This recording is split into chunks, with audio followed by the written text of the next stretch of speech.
Hey y'all, so today we're going to talk about when's the right time to go for grants when you're a new nonprofit. Let's get into it.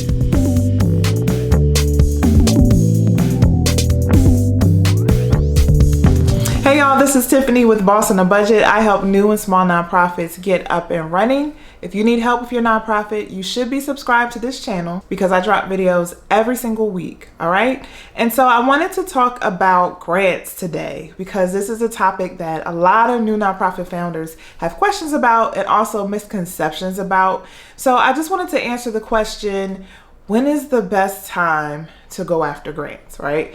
And for those who follow me on Instagram or Facebook, may be surprised by my answer, but I'm going to also explain a little bit what I mean by that. So I'm going to answer the question, but also provide 3 pointers for you if you're going after grants and where to focus and where to spend your time and energy.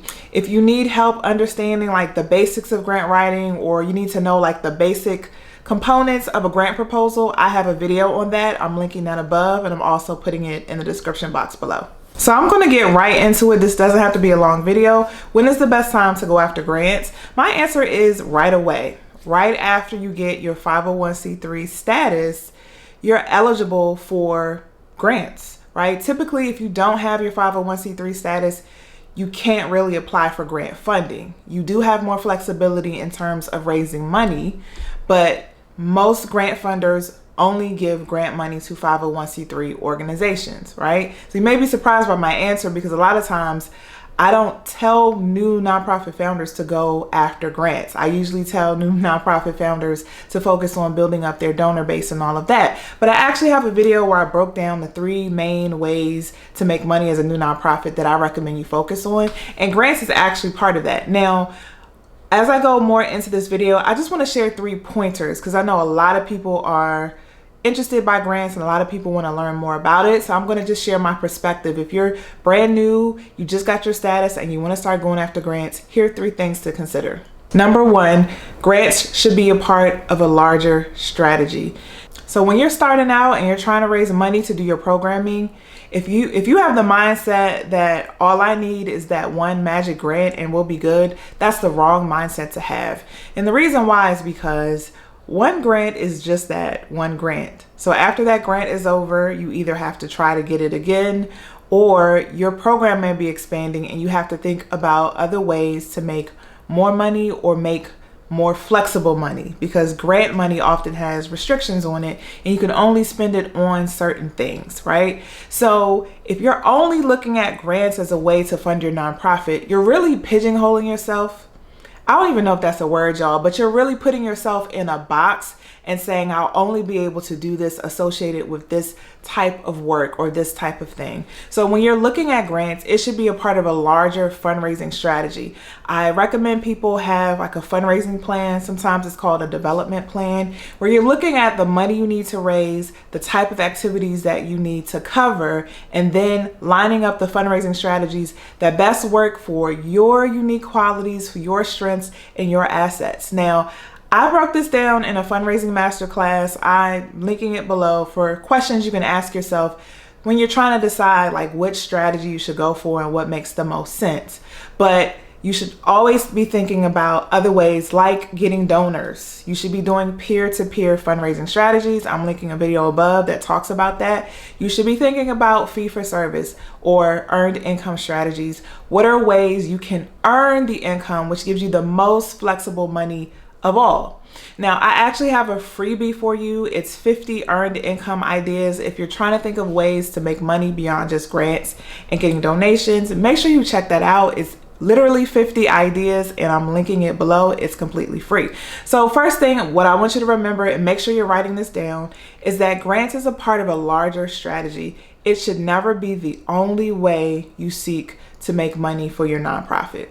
Now, I'm going to say this because somebody probably going to come in the comments and say, what do you mean? I know this organization and all they function on is grants, blah, blah, blah. Usually on this channel, I talk in general terms. There's no way I could cover all the specifics of every single person who's watching this video. But generally, for most nonprofits, for the vast majority of nonprofits, you should not be only looking toward grant funding to fund your operations.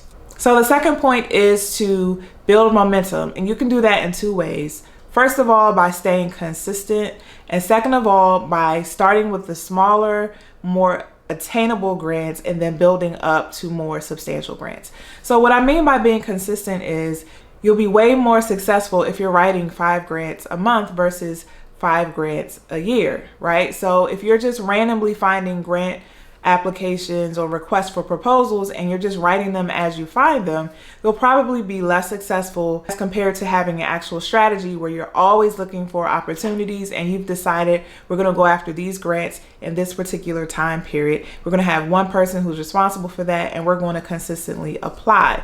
The more you stick with it, the better you get at it. The more you stick with it, your ability to gain relationships and just to get your stride in doing it, the more successful you'll be. And then the second part of that is just to build momentum. So when you win grants, those smaller $1,000 grants, $500 grants, even though it seems really small in the moment, the fact is that you won. The fact is that another funder decided to take a chance on you. Another funder decided that by reading your proposal, they felt like it was a worthy cause.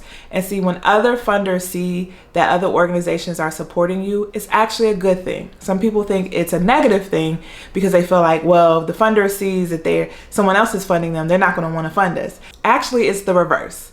Most times, if a funder sees that someone else is pitching their money to, they like that. That means you can leverage their money. That means you can take the gift even farther because you're doing your due diligence to look at multiple ways to support your programming instead of just relying on that funder. Why is that important? Because the funder doesn't want to feel like once they give you money, then the program or the project is going to go away. Because if they're the only organization supporting you, it's very likely when their money runs out that the program will be done. So they don't want to give to a black box. They don't want to give to an organization and then the next year it's gone. The program is gone.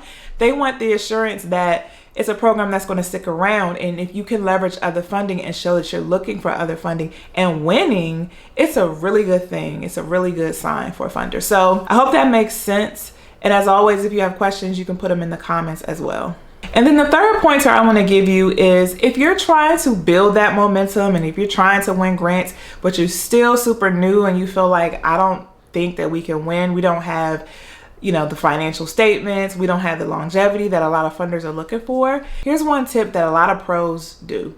They partner with other established nonprofits. So you may have a neighboring nonprofit that is in really good standing. They're well established. They may have relationships with funders, but there may be an aspect of their program that's missing that you can fill the gap. So it's an after school program and maybe they just do math and English tutoring, but you're a music program or you're a sports program and you guys can partner together to add that component and teach their students, right? So they have a built-in audience, they already have the infrastructure, and you can come in as a nonprofit and you can provide services and add to what they have. And so you guys can go in together with the grant. So that established nonprofit would be the prime, right? They would be the primary organization getting funding, but they would have a subcontract with you and you will get paid for the work that you do.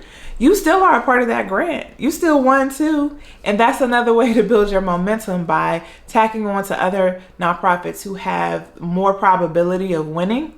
And this helps for you anyway, because as a new nonprofit, you may not be as strong when it comes to your structure or to your admin stuff. And so the fact that another nonprofit is managing the grant, they're doing the grant reporting, they're pulling together the full proposal, they probably have the staff and the structure for that, whereas you as a new nonprofit wouldn't necessarily have all that in place. So it's actually a plus for you to partner with another nonprofit in many ways to help get you to the point where you can start winning grants. So those are just 3 pointers that I just wanted to share when you're new, when you're trying to think about when should I start writing grants. You can start writing grants immediately. It's just that without those things that I mentioned in this video, it's going to be hard to kind of get yourself in there and to start winning and all that kind of stuff. So just please take that to heart and consider creative ways that you can work with other organizations to build your organization's profile. And also, I did a series of 4 videos that talked about how to win more grants. So if you're serious about starting to write grants and you need some advice for where to go,